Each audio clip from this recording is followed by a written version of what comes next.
Nobody's Boy, Chapter 25. Mother, Brothers and Sisters. If I had not been in a hurry to get to Paris, I should have stayed a long time with Lise. We had so much to say to each other and could say so little in the language that we used. She told me with signs how much her uncle and aunt had been to her, how much good and what beautiful rides she had in the bargains, and I told her how I had nearly perished in the mine where Alexis worked, and that my family were looking for me. That was the reason I was hurrying to Paris, and that was why it had been impossible for me to go and see Etienne. Naturally, most of the talk was about my family, my rich family, and all I could do when I had money. So I would make her father, brothers, and sisters, and above all, herself happy. Lise, unlike Mattia, was delighted. She quite believed that if one had money, one ought to be very happy, because would not her father have been happy if he had only had the money to pay his debts? We took long walks, all three of us, Lise, Mattia, and I, accompanied by the doll and Capi. I was very happy those few days. In the evening we sat in front of the house when it was not too damp, and before the fireplace when the mist was thick. I played the harp, and Mattia played his violin or cornet. Lise preferred the harp, which made me very proud. When the time came, and we had to separate and go to bed, I played and sang her my Napolitan song. Yet we had to part and go on our way. I told her that I would come back for her soon. My last words to her were, "I will come and fetch you in a carriage drawn by 4 horses." And she quite believed me, and she made a motion as though she were cracking a whip to urge on the horses. She also, the same as I, could see my riches and my horses and carriage. I was so eager to get to Paris now that if it had not been for Mattia, I would have stopped only to collect what was absolutely necessary for our food. We had no cow to buy now, nor doll. It was not for me to take the money to my rich parents. "Let us get all we can," he said Mattia, forcing me to take my harp, "for we don't know if we shall find Barberine at once. One would think that you had forgotten that night when you were dying of hunger." "Oh, I haven't," I said lightly, "but we are sure to find him at once. You wait." "Yes, but I have not forgotten how I leaned up against the church that day when you found me. Ah, I don't want to be hungry in Paris. We'll dine all the better when we get to my parents," I replied. "Well, let's work just as though we are buying another cow," urged Mattia. This was very wise advice, but I must admit that I did not think with the same spirit. To get the money to buy a cow for Mother Barberin or a doll for Lise was quite a different matter. "How lazy you'll be when you are rich," said Mattia. The nearer we got to Paris, the gayer I became, and the more melancholy grew Mattia. As I had assured him that we should not be parted. I wondered why he should be sad now. Finally, when we reached the gates of Paris, he told me how great was his fear of Garofoli, and that if he saw him, he knew that he would take him again.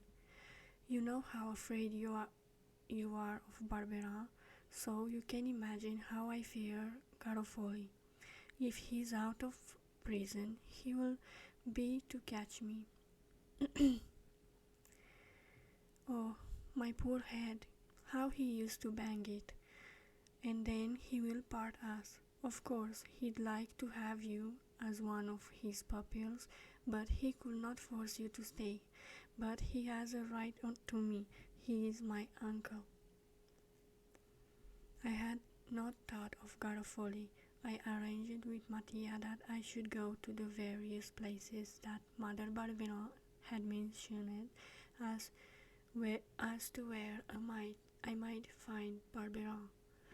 Then I would go to the Rue Mouffetard, and after that he should meet me at 7 o'clock outside the Notre Dame Cathedral. We parted as if we were never going to meet again. Mattia went in one direction and I in another. I had written down on paper the names of the places where Barbera had lived before. I went first to one place, then to another. At one lodging house, they told me that he had lived there 4 years ago, but that he had not been there since. The landlord told me that he'd like to catch a rough, for he owed him 1 week's rent. I grew very despondent. There was only one place left for me to inquire. That was at a restaurant. The man who kept the place said that he had not seen him for a very long time, but one of the customers sitting eating at the table called out that he had been living at the Hotel du Cantal of late. Before going to the Hotel du Cantal, I went to Garofoli's place to see if I could find out something about him so that I could take back some news to poor Mattia. When I reached the yard, I saw, as on my first visit, the same old man hanging up dirty rags outside the door. Had Garofoli returned? I asked. The old man looked at me without replying, then began to cough. I could see that he would not tell me anything unless I let him know that I knew all about Garofoli. You don't mean to say he's still in prison? I exclaimed. Why, I thought he'd go out long ago. No, he's got another 3 months yet. Garofoli 3 more months in prison. Mattia could breathe. I left the horrible yard as quickly as possible and hurried off to the Hotel du Cantal. I was full of hope and joy and quite disposed to think kindly of Barbera.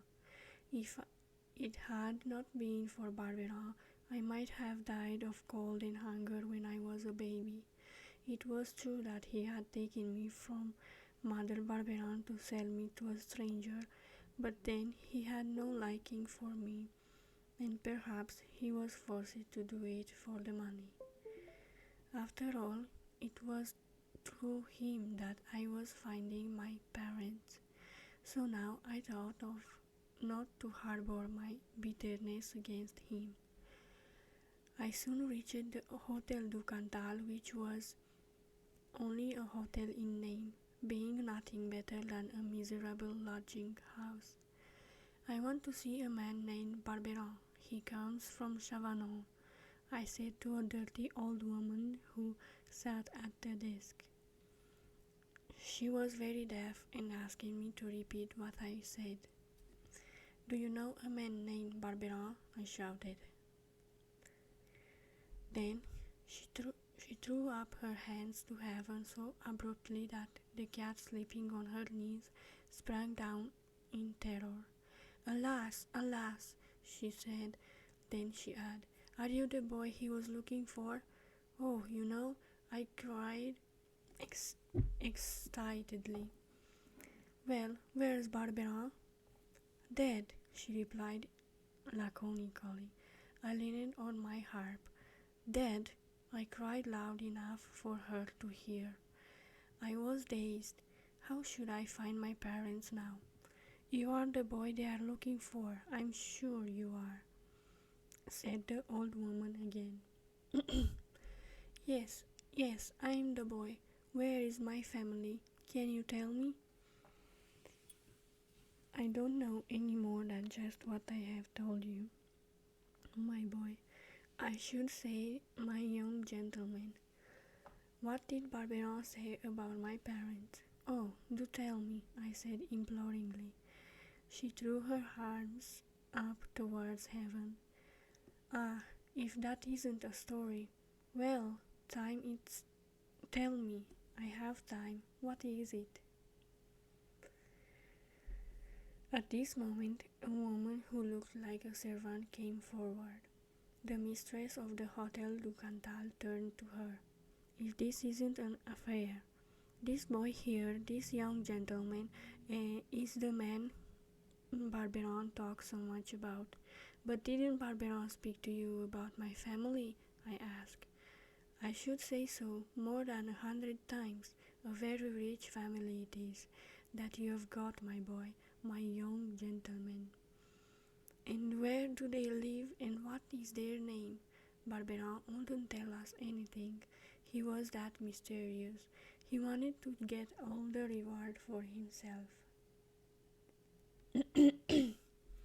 Didn't he leave my didn't he leave any papers?" "No, nothing except one that said he came from Chavanon. If we hadn't found that, we couldn't have let his wife know he's dead." "Oh, you did let her know?" "Sure, why not?"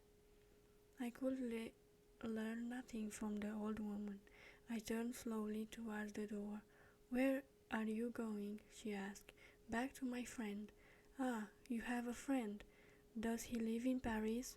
"We got to Paris only this morning." "Well, if you haven't a place to lodge in, why don't you come here? You will be well taken care of, and it's an honest house. If your family get tired of waiting to hear from Barbera, they may come here and then they will find you. What I say is for your own interest. What age is your friend?" "He's a little younger than I." "Just think, 2 boys on the streets of Paris. You could get into such a bad place.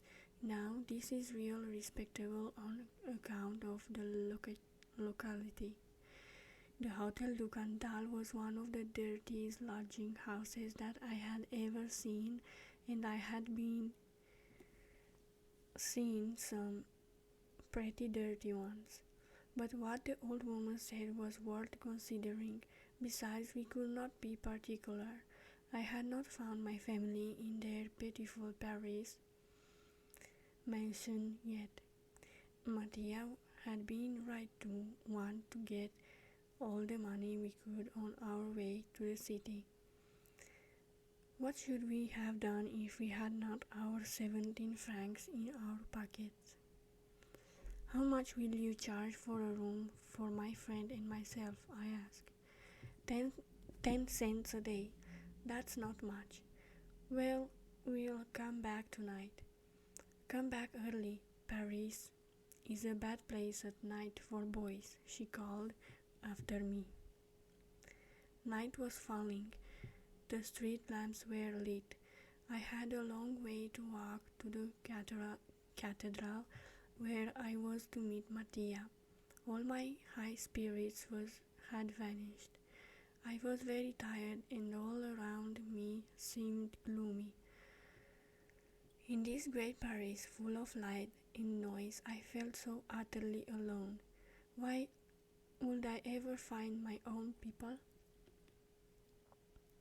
Was I ever to see my real mother and real father? When I reached the cathedral, I had still 20 minutes to wait for Mattia. I felt this night that I need his friendship more than ever. What a comfort it was to think that I was going to see him, so kind, such a friend.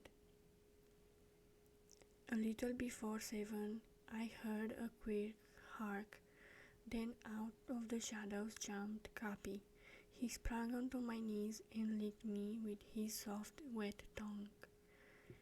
I hugged him in my arms and kissed his cold nose. It was not long before Mattia appeared.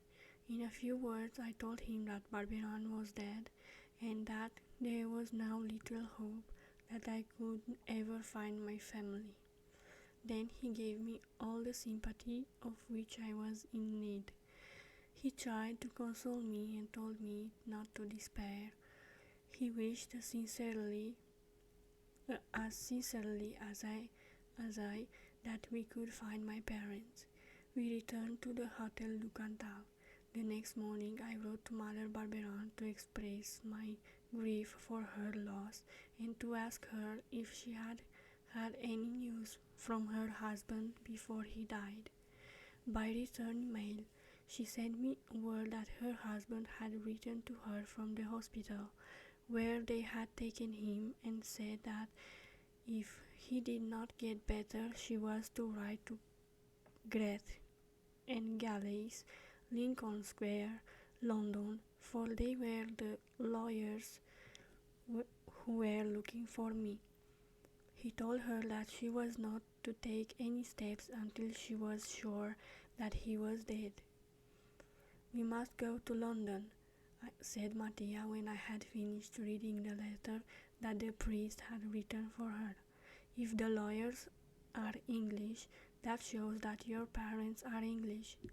"Oh, I'd rather be the same as Lise and the others," but I added, "if I'm English, I'll be the same as Mrs. Milligan and Arthur."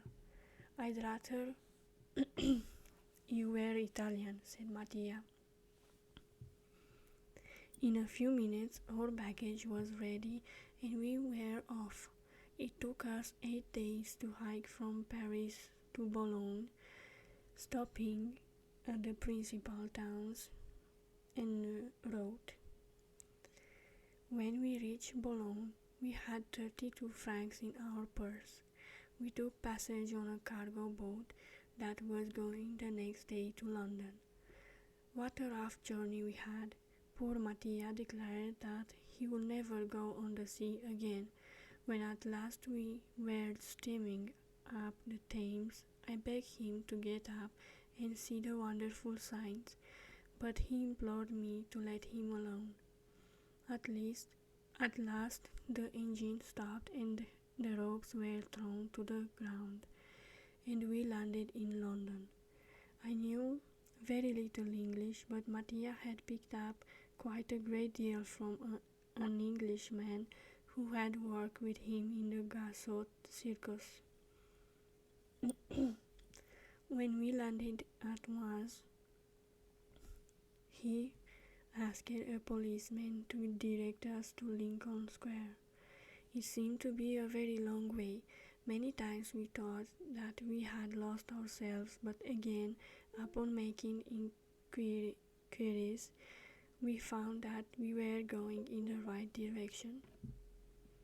Finally, we reached Temple Bar, and a few steps further we came to Green Square. My heart beat so quickly when we stood before the door of Greth and Galleys' office that I had to ask Mattia to wait a moment until I had recovered myself. After Mattia had stated to the clerk my name and my business, we were shown at once into the private office of the head of the firm, Mr. Greth. Fortunately, this gentleman spoke French, so I was able to speak to him myself. He considered to question me upon every detail of my life. My answers evidently convinced him that I was the boy he was looking for he told me that I had a family living in London and that he would send me to them at once. "One moment, sir. Have I a father?" I asked, scarcely able to say the word father.